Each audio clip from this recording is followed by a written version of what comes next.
Hello student, welcome to my channel. आज के इस वीडियो में हम लोग क्लास 12 के चैप्टर 3 के संपूर्ण हिंदी एक्सप्लेनेशन को देखने वाले हैं। तो चलिए बिना किसी देरी किए वीडियो को स्टार्ट करते हैं। पूरे वीडियो को अंत तक वॉच कीजिएगा, आपको बड़ी ही मज़ा आएगा और आपको आज के बाद फिर कहीं से समरी पढ़ने की ज़रूरत नहीं पड़ेगी। तो पहला पैराग्राफ है, इस पूरे समरी को हम पैराग्राफ वाइज बनाया गया है, हिंदी और इंग्लिश बोथ फुल एक्सप्लेनेशन के साथ उपलब्ध है। पहला है, इसमें आपको हेडिंग बना गई है, frightened of sea waves. Douglas was about 4 years old. He visited a beach in California with his father. The waves knocked him down and swept over him. He was buried in water and was breathless. He was terrorized by the strong force of the waves, but his fathers had only laughed. He avoided water since then. The YMCA pool. When Douglas was 10 or 11 years old, he had decided to learn swimming. The Yakima River was treacherous. Quite a few people had drowned in it. His mother advised him never to try to swim in it, but the YMCA pool was safe. It was only 2 to 3 feet deep at the shallow end and wide. It was about 9 feet deep at other end. The drop was gradual. Learning swimming. Douglas decided to learn swimming there. He bought a pair of water wings and went to the pool. He paddled with water wings. He imitated others. Douglas thrown down into the deep water. He went to the deep pool on one day and found that no one else was there. He was timid about going in alone, so he sat on the side of the pool to wait for the others. Just then, he well viewed young man came there. He was quite muscles. He picked up Douglas and threw him into the deep into the deep end of pool. His plan of saving himself. Douglas landed in a sitting position, swallowed water, and went at once off the bottom. Douglas was terrified, but he could think of some plan to save himself. He decided to spring from the bottom of the pool as soon as he twice touch it. He hoped he would pop like a cork to the surface. Then he would lie flat and paddle to the edge of the pool. His first rising from the bottom. As soon as he twice touched the tiled floor of the pool, Douglas bounced with all his strength. Instead, he did not easy quickly. He came up slowly. He opened his eyes. He could see only water. Instead, he grew panicky. He was suffocating. He tried to shout, but there was no shout. Finally, his eyes and nose came out of water. He hit his arms. He tried to raise his legs, but they hung like dead weights. He felt something was pulling him downward again. Once again, he moved downward. He had spent up all his energy. He had lost all his breath. His lungs ached and his head throbbed. He was getting dizzy, but fortunately, he could remember his strategy. His second time emerging, once again he sparked from the bottom of the pool. He was paralyzed, stiff, and rigid. But when he jumped, he could see only water around him. Then suddenly he reached the surface. His eyes and nose came out of water, but he began to go down once again. Next paragraph है getting unconscious. Once again, he began to drift downward. He could make no effort. He was relaxed. There was no fear. There was no panic. It was all quiet and peacefully. He felt as he had was floating in space. He was unconscious. Douglas saved. When Douglas reached his consciousness, he realized he had been saved. He was laying on his stomach. He was vomiting. He heard voice. Someone said he had nearly died. The young man who had thrown him into the pool said that he had done it out of fun. Douglas exhausted. After some time, Douglas went home. Douglas could not eat that night. He was weak and trembling. He shook and crying on his bed. The dreadful experience haunted him again and again, haunting dreadful experience. A few years later, he went to the waters of the Cascades. He wished to wade into them. The terrier resisted him again. His legs were paralyzed whenever and wherever he went fishing, canoes, bathing, and swimming, he was seized with terror. The joy of living was lost. Finally, Douglas decided to get an instructor to help him overcome his fear of water. Learning swimming, the instructor helped him beat by beat, piece by piece. First, he put a belt around Douglas and attached the belt with a rope. He held the end of the rope as they moved up and down the pool. He made Douglas put his face under water and exhales. He held Douglas on the side of the pool and made him kick with legs. He was with Douglas for about 6 months. When he felt that Douglas was able to swim alone, he felt swimming in different lakes.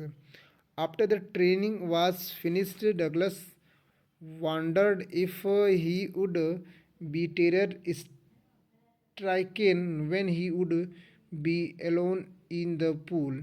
He tried and tiny vestiges of the old terror did return, but now he was not afraid. Douglas was still not satisfied, so he went to Lake Wentworth in New Hampshire. He dived off a dug at Drake Island. He swam 2 miles across the lake to stamp at Iceland. He used all the strokes that he knew. Only once the terror returned, but Douglas was able to overcome it at once. Yet he had some received doubts. At his first opportunity, he went to the warm lake. There he swam across to the other shore and back. Terror did not reappears. Douglas gave out a cry of victory. Last और 14 paragraph number है the lesson learned by Douglas. His terror of water and his conquest of it gave him an insight into the meaning of the life and death. He had experienced the fear of the death as well as the sensation of dying. He felt there is peace in death, so he lived more intensely. He enjoyed life. तो इस प्रकार से आप देख पा रहे हैं कि ये बड़े प्यार से हम लोग 14 पैराग्राफ वाइज करके इसके इंग्लिश एक्सप्लेनेशन को देख लिए. अब बड़े प्यार से इसकी हिंदी एक्सप्लेनेशन समझेंगे. जो इंग्लिश में था सेम उसी का हिंदी है. पाठ का सारांश है समुद्र लहरों से डर। डगलस लगभग 4 साल का था। वह अपने पिता के साथ कैलिफोर्निया के एक समुद्र तट पर गया था। लहरों ने उसे गिरा दिया और उसे बहा ले गए। वह पानी में डूब गया और उसकी सांसें फूलने लगी। लहरों के तेज बल से वह डर गया था, लेकिन उसके पिता ने बस हंस दिया था। तब से वह पानी से दूर रहने लगा था। YMCA पुल जब डगलस 10 या 11 साल का था तब उसने तैरना सीखने का फैसला किया था। याकिमा नदी खतरनाक थी। कई लोग उसमें डूब चुके थे। उसकी माँ ने उसे सलाह दी कि वह उसमें तैरने की कोशिश न करे। आगे लिखा है कि लेकिन YMCA पुल सुरक्षित था। उथले सिरे पर यह केवल 2-3 फीट गहरा था और दूसरे छोर पर पानी लगभग 9 फीट गहरा था। पानी धीरे धीरे नीचे गिर रहा था। तीसरा पैराग्राफ है तैरना सीखना। डगलस ने वहाँ तैरना सीखने का फैसला किया। उसने एक जोड़ी वाटर विंग्स खरीदे और पूल में गया। उसने वाटर विंग्स से नाव चलाई। उसने दूसरों की नकल की। डगलस को गहरे पानी में फेंक दिया गया। एक दिन वह कुंड पर गया और वह पाया कि वहाँ कोई नहीं है। वह अकेला जाने से डर रहा था, इसलिए दूसरों का इंतजार करने के लिए कुंड के किनारे बैठ गया या फिर पौंड तालाब के किनारे बैठ गया। तभी एक हट्टा कट्टा युवक वहाँ आया। वह काफ़ी हट्टा कट्टा था। उसके डगलस ने को उठाया, कुंड के गहरे या कुएं के गहरे हिस्से में फेंक दिया। खुद को बचाने के लिए योजना। डगलस बैठे बैठे ही नीचे उतरा। पानी गटक गया, तुरंत नीचे चला गया। डगलस बहुत डर गया था, लेकिन वह खुद को बचाने के लिए कोई तरकीब सोच सकता था। उसने तय किया कि जैसे ही वह उसके पैर के अंगूठे तल या कुएं के तल को या तालाब के तल के छुएंगे, वह तुरंत नीचे की तरफ कूद जाएगा। उसने उम्मीद की थी कि वह कार की तरह पानी की सतह पर आ जाएगा, फिर वह सीधा लेट जाएगा, तालाब के किनारे तक नाव चलाएगा यार तालाब के किनारे तक चला जाएगा। 6 पैराग्राफ है नीचे से उसका पहला उठना। जैसे ही उसके पैर उंगलियों ने पुल को टाइल्स वाले फर्श को छुआ, डगलस अपनी पूरी ताकत से उछल पड़ा। उसकी बजाय वह जल्दी से ऊपर नहीं आया, वह धीरे धीरे ऊपर आया। उसने अपनी आंखें खोली। वह केवल पानी देख सकता था। इसके बजाय वह घबरा गया। उसका दम घुट रहा था। उसने चिल्लाने की कोशिश की, लेकिन कोई आवाज़ नहीं आई। आखिरकार उसकी आंखें और नाक पानी से बाहर आई। अपनी बाहें गर्म थी उसने अपनी बाहें गर्म की। उसने पैर उठाने की कोशिश की, लेकिन वे मृत वजन की तरह लटके थे। उसने महसूस किया कि कुछ उसे फिर से नीचे की ओर खींच रहा है। एक बार फिर वो नीचे की ओर बढ़ा। उसने अपनी सारी ऊर्जा खर्च कर दी थी। उसने अपनी सारी सांसें खो दी। उसके फेफड़े में दर्द। उसकी दूसरी बार बाहर आना। एक बार फिर वह कुंड की तलहटी पे उछला। वह लकवाग्रस्त अकड़ गया था और जड़ हो गया था, लेकिन जब वह कूदा तो उसने अपने चारों ओर सिर्फ पानी ही पानी दिखाई दे रहा था। फिर अचानक वह सतह पर पहुंच गया। उसने आंखें और नाक पानी से बाहर आए, लेकिन वह फिर से नीचे जाने लगा। बेहोशी। एक बार फिर वह नीचे की ओर बहने लगा। वह कोई प्रयास नहीं कर पा रहा था। वह शांत था। कोई डर नहीं था, क्योंकि कोई घबराहट नहीं थी। वह कुछ शांत और शांतिपूर्ण था। उसे ऐसा लग रहा था कि जैसे वह अंतरिक्ष में तैर रहा हो। वह बेहोश था। डगलस बच गया। जब डगलस को होश आया तो उसने ऐसा महसूस किया कि वह बच गया है।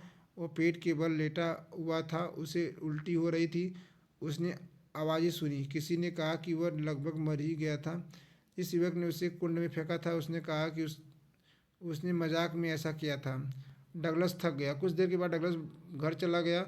उस रात डगलस कुछ खा नहीं पाया। वह कमज़ोर और काँप रहा था। वह बिस्तर पर काँपता और रोता रहा। वह भयानक अनुभव उसे बार बार सताता रहा। 11 पैराग्राफ है भयावह अनुभव। कुछ साल बाद डगलस झरनों के पानी में गया। वह उनमें उतरना चाहता था। डर ने उसे फिर से जकड़ लिया। उसके पैर लकवाग्रस्त हो गए थे। जब भी वह जहाँ भी मछली पकड़ने, डोंगी चलाने, नहाने और तैरने जाता था, उसे डर सताता था। जीने के आनंद खो गया। आखिरकार डगलस ने पानी के डर पर काबू पाने की मदद के लिए वह एक प्रशिक्षण की मदद लेने का फैसला लिया। तैराकी सीखना। प्रशिक्षण ने उसे धीरे धीरे टुकड़ों में मदद की। सबसे पहले उसने डगलस के गले में एक बेल्ट बांधी और बेल्ट को रस्सी से बांध दिया। रस्सी के सिरे को पकड़ कर वे पुल में ऊपर नीचे होते थे। उसने डगलस को अपना चेहरा पानी में डालने और सांस छोड़ने को कहा। उसने डगलस को पुल के किनारे पर पकड़ कर पैरों से किक मारने को कहा। वो लगभग 6 महीने तक डगलस के साथ रहा। जब उसे लगा कि डगलस अकेले तैरने में सक्षम है तो वह चला गया। अगला, अलग अलग झीलों में तैरना। प्रशिक्षण समाप्त होने के बाद डगलस सोच रहा था कि क्या जब क्या जब वह पूल में अकेला होगा तो भयभीत हो जाएगा। उसने कोशिश की और पुराने भय के छोटे छोटे निशान लौट गए, लेकिन अब वह डरा नहीं था। डगलस अभी भी संतुष्ट नहीं था, इसलिए वह न्यू हैम्पशायर में लेक वेटवर्थ गया। उसने टिब्स द्वीप पर एक गोदी से छलांग लगाई। वह झील के पार 2 मील तैरकर स्टैम्प एक्ट द्वीप तक गया। उसने वे सभी स्ट्रोक इस्तेमाल किया जो वह जानता था। केवल एक बार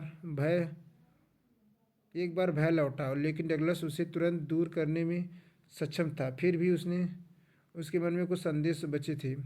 अपने पहले अपने पहले अवसर पर वह गर्म झील पर गया। वहाँ वह दूसरे किनारे तक तैरा और वापस आया। भय फिर प्रकट नहीं हुआ। डगलस ने जीत को की जयकार की। डगलस ने जो सबक सीखा। पानी से उसका डर और उस पर उसकी जीत विजय ने उसे जीवन और मृत्यु के अर्थ की गहरी समझ दी। उसने मृत्यु के भय के साथ साथ मरने की अनुभूति का भी अनुभव किया। उसे लगा कि मृत्यु में भी शांति है, इसलिए उसने और भी गहराई से जीवन जिया। उसने जीवन का आनंद लिया। तो इस प्रकार से आप देख पा रहे हो कि पूरा 14 पैराग्राफ का हिंदी इंग्लिश एक्सप्लेनेशन बहुत प्यार से हम लोग उसको कवर किए हैं। तो आप अगर चैनल पर पहली बार विजिट कर रहे हैं तो चैनल सब्सक्राइब कर लीजिए, बेल आइकन को प्रेस कर लीजिए, ताकि इस प्रकार की कोई भी वीडियो आए तो आपसे छूट न पाए। पूरा वीडियो देखने के लिए आपका तहे दिल से शुक्रिया। मिलते हैं ऐसी किसी शानदार वीडियो के साथ। तब तक के लिए हंसते रहिए, मुस्कुराते रहिए और अपनी पढ़ाई को आगे की तरफ